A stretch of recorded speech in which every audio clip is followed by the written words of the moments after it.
मंडल जी, मंजू यादव जी, विजय राय जी, चित्र भानु चौधरी जी, बिंदु गुलाब यादव जी और बड़ी संख्या में इस गठबंधन के उपस्थित सभी हमारे नेता पदाधिकारी और इस चुनावी जनसभा में आए हुए हमारे सभी आदरणीय बुजुर्ग, माताएं, बहनें और बड़ी संख्या में उपस्थित नौजवान साथी पत्रकार बंधुओं, मैं सबसे पहले आप सबका बहुत बहुत आभार प्रकट करना चाहता हूं। दे रहा है, पूरा मैदान भरा दिख रहा है। मैदान के बाहर, सड़क के उस पार जहां हेलीकॉप्टर है, हेलीकॉप्टर के बाहर छत भी पूरी भरी दिखाई दे रही है। जहां ये मंदिर का प्रांगण है, उसके आगे की छत भरी दिखाई दे रही है। दाईं तरफ पीछे बड़ी संख्या में लोग दिखाई दे रहे हैं और ये समर्थन बता रहा है कि इस बार महागठबंधन की सरकार बनने जा रही है।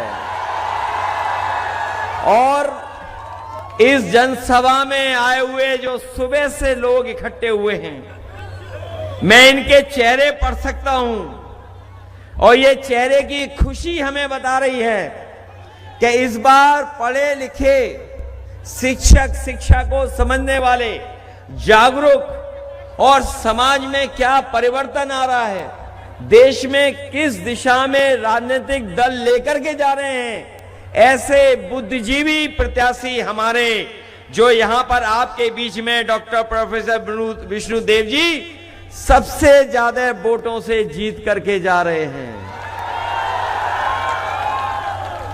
मैं जब से बिहार में आया हूं, मैं अलग सा उत्साह देख रहा हूं। लोग बिहार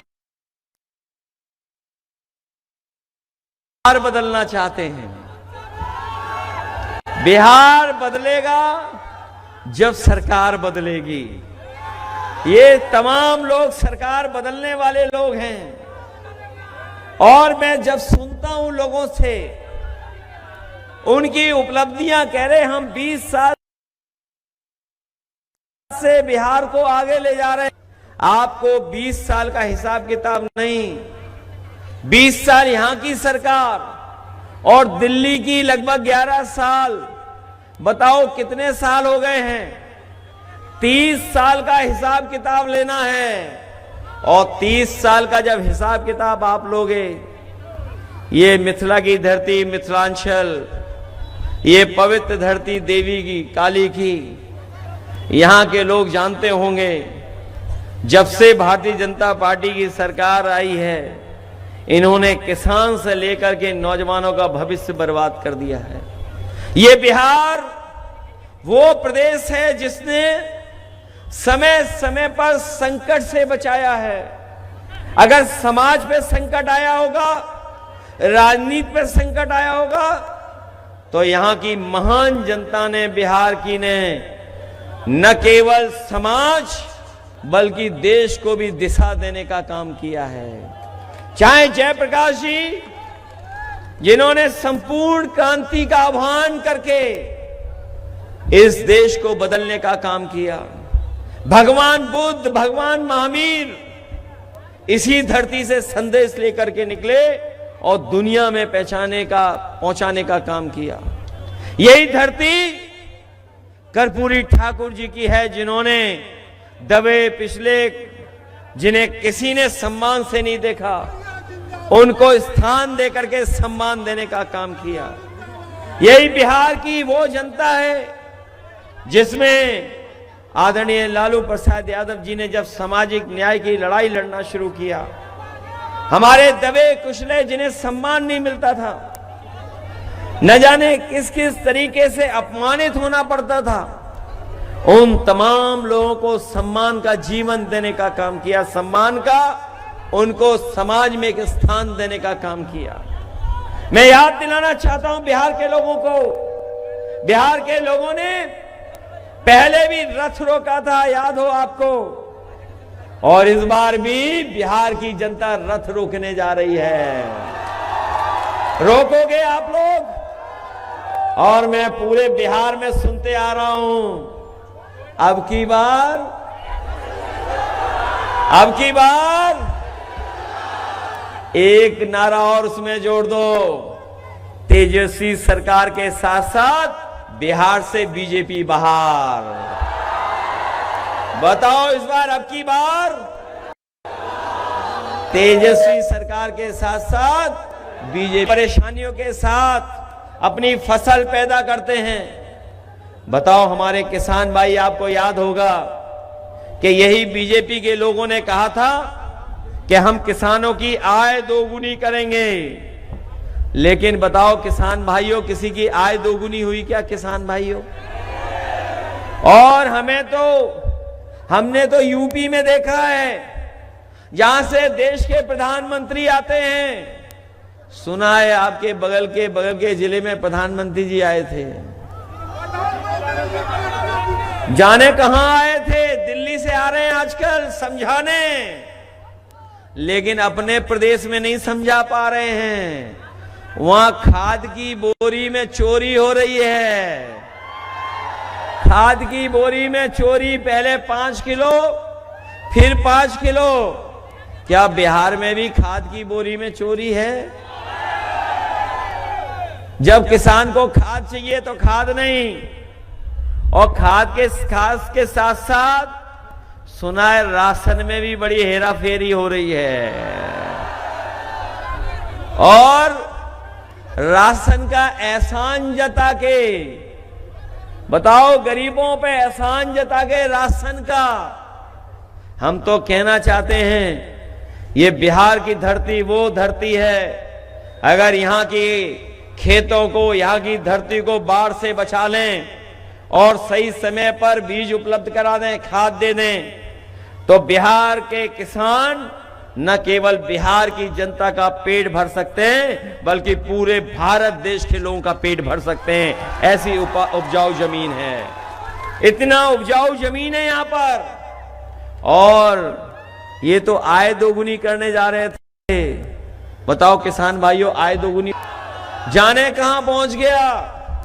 और हमारे बुजुर्ग जानते होंगे, पुराने बुजुर्ग एक आध खड़े होंगे, जब वो जवान थे 10-20 साल पहले मोटरसाइकिल कितने रुपए की आती थी? 40,000 की, कितने की आती थी? और अब मोटरसाइकिल कितने की आ रही है? कितने की है? और हमारा आपका सबसे पसंदी बिस्किट पैकेट पार्ले जी, बताओ कितना छोटा कर दिया बीजेपी वालों ने। ये महंगाई बढ़ा करके मुनाफा कमाने वालों से पैकेट कितना छोटा करा दिया। पहले कितना बड़ा आता था पैकेट।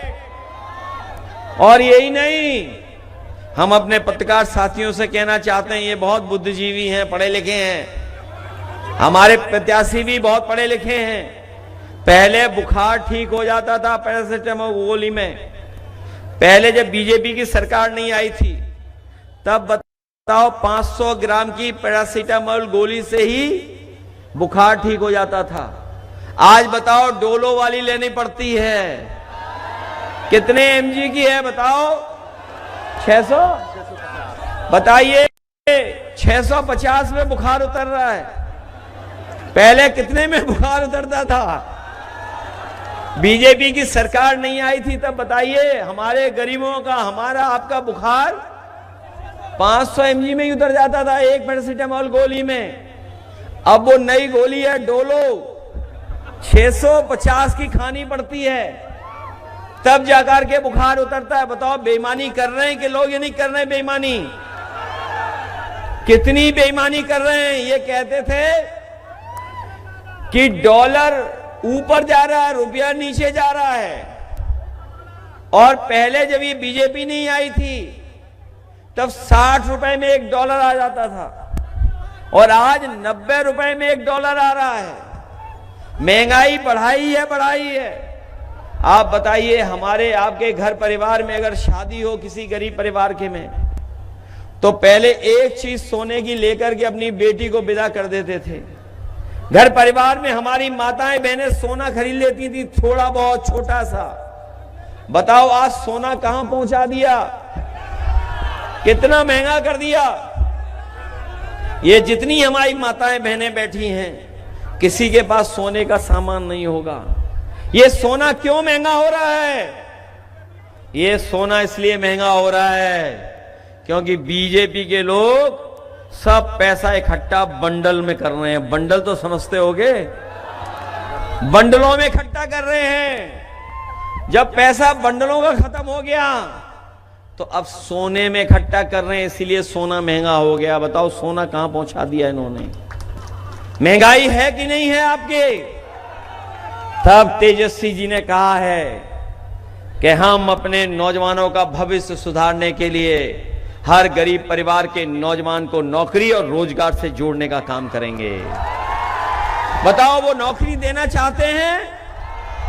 ये बीजेपी वाले कह रहे हैं नौकरी कहां से आएगी। हम बीजेपी वालों को याद दिलाना चाहते हैं, आपने भी जनता का पैसा लेकर के उद्योगपतियों को दे दिया, और इतना पैसा उद्योगपतियों को दे दिया कि वो बढ़ते चले जा रहे हैं, ऊंचे होते चले जा रहे हैं। और वो पैसा कहां हाथ से लाए पता है आपको? बैंकों से लाए, जो आपने जमा किया था, जो आपने जनधन अकाउंट में जमा किया, जो आपने मेहनत करके जमा किया। उन बैंकों का पैसा किन्हें दे रहे हैं? उद्योगपतियों को। और उद्योगपति बड़े होते चले जा रहे हैं। तो अगर बैंक का पैसा लेकर के आप उद्योगपतियों को बढ़ा सकते हो तो तेजस्वी जी की सरकार आएगी तो बिहार का पैसा बिहार में रहेगा, और बिहार का पैसा हम नौजवानों को नौकरी और रोजगार में जोड़ने का काम करेंगे। और ये नौकरी इसलिए बोल रहे हैं बीजेपी वाले क्योंकि बीजेपी के एजेंडे में नौकरी कभी थी नहीं। कभी एजेंडे में नौकरी थी उनके? और अगर एजेंडे में नौकरी होती, रोजगार होता तो कारखाने खुलवाते, उद्योग लगवाते। 10 साल में कोई उद्योग नहीं लगवाया और कह रहे हैं कि हम उद्योग लगाएंगे बिहार में। ये जो दिल्ली वाले आ रहे हैं, दिल्ली वाले, इन्होंने यूपी में भी नहीं लगवाया कोई कारखाना, नहीं लगवाया कारखाना। और इसलिए नहीं लगा रहे हैं क्योंकि यहां के लोग मजदूरी करने कैसे जाएंगे अगर यहीं रुक जाएंगे तो? अगर यहीं रुक जाएंगे, यहीं रोजगार मिल जाएगा, यहीं नौकरी मिल जाएगी तो घर परिवार के साथ रहेंगे। तो इनके कारखाने को चलाने वाले लोग नहीं मिलेंगे यूपी बिहार के, इसलिए ना यूपी में कारखाना लगा रहे हैं ना बिहार में कारखाना लगा रहे हैं। हमें आपको दूसरी बातों में उलझा रहे हैं। और जो अपने राज्य हैं इनके, वहां पे बड़े बड़े कारखाने लग रहे हैं। ये नौजवान जानते होंगे, गूगल, मेटा और तमाम बड़ी बड़ी कंपनियां ना यूपी में आ रही ना बिहार में आ रही हैं। ये लोग अपने मित्रों के प्रदेशों में भेज करके हमारे नौजवानों को बेरोजगार बना रहे हैं। तेजस्वी आएंगे तो बिहार में वो कारखाने लगेंगे जिससे बिहार के लोगों को बिहार में नौकरी मिल जाए। और इस बार नौजवानों का पलायन नहीं होगा, बिहार से बीजेपी का पलायन होने जा रहा है। अगर आप ये वीडियो YouTube पर देख रहे हैं तो हमारे चैनल को सब्सक्राइब कर बेल आइकन दबाएं, और Facebook पर देख रहे हैं तो हमारे पेज को लाइक करें।